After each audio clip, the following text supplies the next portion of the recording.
नमस्कार आप सभी को।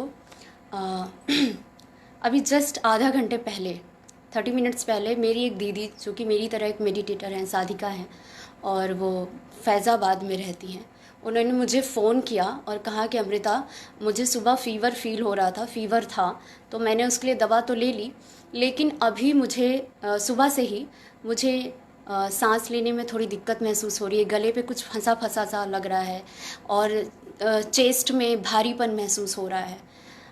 मुझे ऐसा लग रहा है कि मतलब जैसा सभी लोग कह रहे हैं कि ऑक्सीजन की कमी एंड सो ऑन। तो मुझे समझ नहीं आ रहा मैं क्या करूं। तो मैंने कहा दीदी कुछ नहीं है, ये जो आपको सांस लेने में समस्या जो महसूस हो रही है, प्रॉब्लम हो रही है और जो आपको गले में फंस रहा है, ये कफ है। श्वास से जुड़ी जो भी समस्या हो, चाहे अस्थमा हो, चाहे दमा हो, या आप जो कुछ भी कहें, सांस लेने में दिक्कत हो, ऑक्सीजन की कमी महसूस हो, ये सिर्फ और सिर्फ इसका एक बड़ा कारण होता है हमारी श्वास नली में कफ का भर जाना, कफ का जमा हो जाना। सीने पर भारीपन महसूस हो रहा है, इसका मतलब है कि सीने पे आपके कफ जमा हो गया है। या तो एसिडिटी बन जाती है, उसकी वजह से सीने में जलन होती है, या फिर कफ भर जाता है, उसकी वजह से हमें सीने से लेकर गले तक में एक भारीपन महसूस होता है, कुछ फंसा हुआ सा लगता है। तो मैंने कहा आप कुछ मत कीजिए, आप मुझसे बात करते करते ही एक तरफ काढ़ा चढ़ाइए और दूसरी तरफ आप नमक का पानी गुनगुना कीजिए।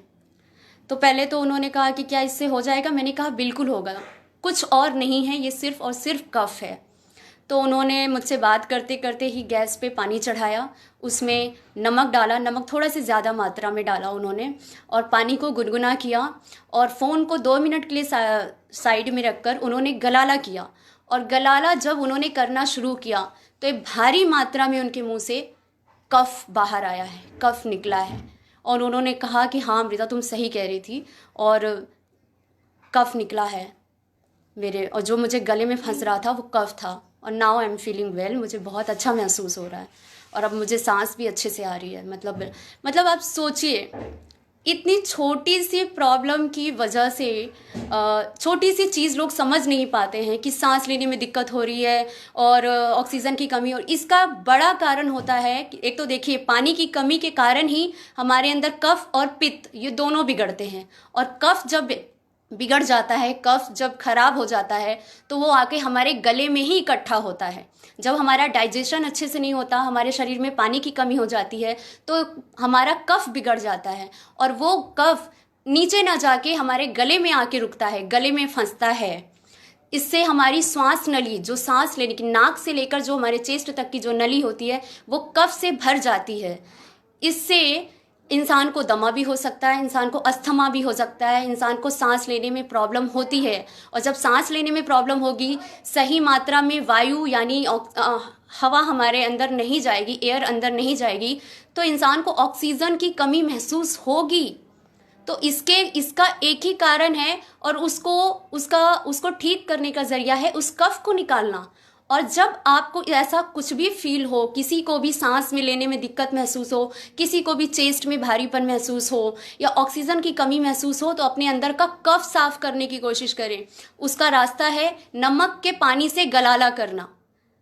ज़्यादा नमक डाल के पानी को गुनगुना करके खूब गलाला कीजिए, 2 बार 3 बार। आप देखिए जैसे जैसे यहाँ से कफ खाली होगा, या तो कफ अंदर चला जाएगा, डाइजेस्ट होगा, या तो मुंह के जरिए बाहर निकल आएगा।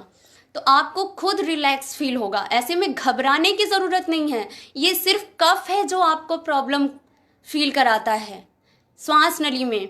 और दूसरा रास्ता है, दूसरा एक तरीका है बहुत ही अच्छा। मुझे कभी भी कोल्ड होता है, मुझे कभी भी सांस की सांस लेने में दिक्कत हो या जुकाम खांसी हो, तो जल नीति के बारे में सबने सुना है, लेकिन इसकी एक कंडीशन होती है कि खाली पेट करना चाहिए। सुबह के समय नहाते समय जब आप खाली पेट होते हैं, उस समय जल नीति करना। जल नीति कैसे होती है? नाक से पानी खींच के उसको मुंह से निकाला जाता है।